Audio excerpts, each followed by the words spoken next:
Assalamualaikum warahmatullahi wabarakatuh. Alhamdulillahirabbil alamin. Wabihi nasta'inu ala umuri dunya waddin.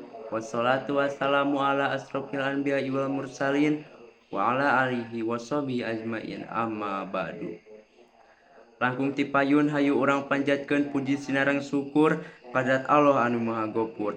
Shalawat sareng salamna hayu urang sami-sami panjatkeun ka junjungan urang sadayana nyatana habibana wa nabiyana wa rasulana Kanjeng Nabi Muhammad sallallahu alaihi wasallam.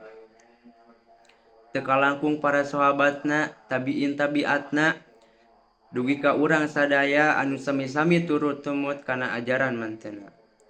Dina kesempatan ieu abdi bade nerangkeun cara ngagunakeun karlip. Karlip mangrupakeun alat anu dianggo pikeun ngangkat kendaraan.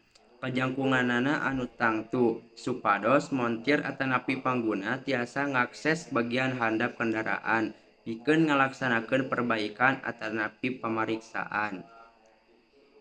Ieu langkah-langkah umum pikeun ngagunakeun karlip. Hiji, pastikeun wewengkon sabudeureun lip bebas tina halangan. Kadua, teundeun kendaraan dina karlip. Tilu, aktifkeun karlip. Kaopat, angkat kendaraan. 5, mariksa stabilitas.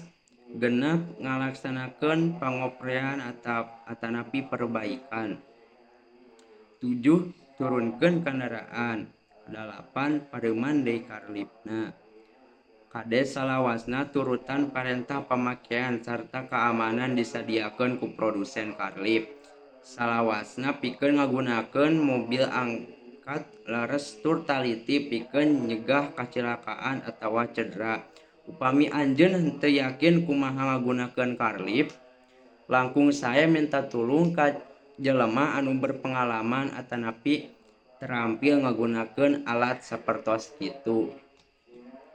Sakitu nu tiasa simkuring haturkeun, upami aya kalepatan dina materi nu ku simkuring dugikeun nyuhunkeun dihampunten.